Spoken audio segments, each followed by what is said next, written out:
ನಮಸ್ಕಾರ ಪ್ರೀತಿಯ ಗೆಳೆಯರೆ, welcome back to government jobs news Shashikala YouTube ಚಾನಲ್ಗೆ ಸ್ವಾಗತ. ಇವತ್ತಿನ ಉದ್ಯೋಗದ ಮಾಹಿತಿ ಈ ರೀತಿಯಾಗಿದೆ.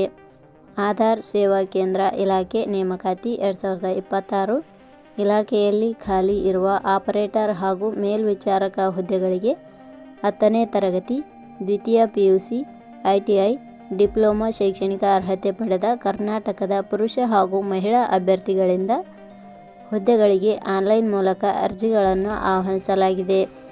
ಆಧಾರ್ ಸೇವಾ ಕೇಂದ್ರ ಇಲಾಖೆಯ ಹುದ್ದೆಗಳಿಗೆ ಅರ್ಜಿ ಸಲ್ಲಿಸಿದ ಅಭ್ಯರ್ಥಿಗಳನ್ನು ಯಾವುದೇ ರೀತಿಯ ಲಿಖಿತ ಪರೀಕ್ಷೆ ಇಲ್ಲದೆ ಮೆರಿಟ್ ಆಧಾರದ ಮೇಲೆ ಆಯ್ಕೆ ಮಾಡಲಾಗುತ್ತದೆ. ಆಸಕ್ತಿ ಮತ್ತು ಅರ್ಹತೆ ಪಡೆದ ಅಭ್ಯರ್ಥಿಗಳು 31 ಜನವರಿ 2026 ಒಳಗಾಗಿ ಅರ್ಜಿಯನ್ನು ಸಲ್ಲಿಸಿ. ಇದೇ ರೀತಿಯ ಉದ್ಯೋಗದ ಮಾಹಿತಿಯನ್ನು ಪಡೆಯಲು ನಿಮ್ಮ ವಿಡಿಯೋ ಕೆಳಗಡೆ ಕಾಣುವ ಕೆಂಪು ಬಣ್ಣದ ಸಬ್ಸ್ಕ್ರೈಬ್ ಬಟನ್ ಮೇಲೆ ಕ್ಲಿಕ್ ಮಾಡಿ, ಹಾಗೆ ಅದರ ಪಕ್ಕದಲ್ಲಿ ಬರುವ ಬೆಲ್ ಐಕಾನ್ ಮೇಲೆ ಪ್ರೆಸ್ ಮಾಡಿ. ಇಲಾಖೆ ಹೆಸರು ಆಧಾರ್ ಸೇವಾ ಕೇಂದ್ರ ಇಲಾಖೆ. ಹುದ್ದೆಗಳ ಹೆಸರು ಆಪರೇಟರ್, ಮೇಲ್ವಿಚಾರಕ ಹುದ್ದೆಗಳು. ಒಟ್ಟು ಹುದ್ದೆಗಳ ಸಂಖ್ಯೆ ಆಧಾರ್ ಸೇವಾ ಕೇಂದ್ರ ಇಲಾಖೆಯಲ್ಲಿ 282 ಹುದ್ದೆಗಳು ಖಾಲಿ ಇವೆ. ಶೈಕ್ಷಣಿಕ ವಿದ್ಯಾರ್ಹತೆ.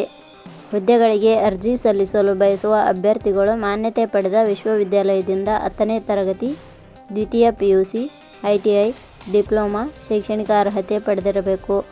ಹುದ್ದೆಗಳಿಗೆ ಸಂಬಂಧಿಸಿದ ನೋಟಿಫಿಕೇಷನ್ ಲಿಂಕ್ ನಮ್ಮ ಟೆಲಿಗ್ರಾಮ್ ಚಾನಲಲ್ಲಿ ನೀಡಲಾಗಿದೆ. ಅಲ್ಲಿಂದ ಡೌನ್ಲೋಡ್ ಮಾಡಿಕೊಂಡು ಹೆಚ್ಚಿನ ಮಾಹಿತಿ ತಿಳಿದುಕೊಳ್ಳಬಹುದು.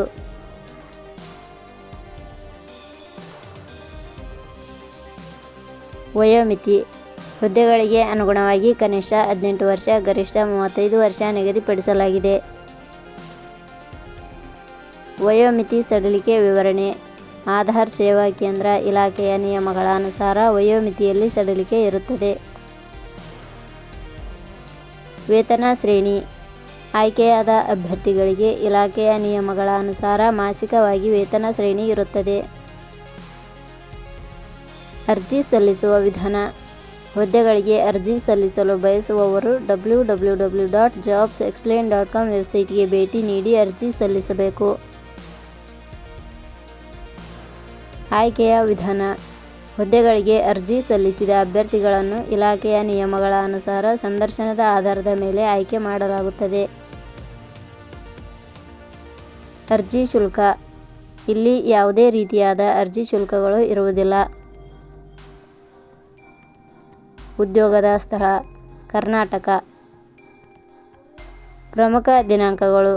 ಅರ್ಜಿ ಸಲ್ಲಿಕೆ ಆರಂಭದ ದಿನಾಂಕ 31/12/2025. ಅರ್ಜಿ ಸಲ್ಲಿಕೆ ಕೊನೆಯ ದಿನಾಂಕ 31 ಜನವರಿ 2026. ಕೊನೆಯ ಪದಗಳು.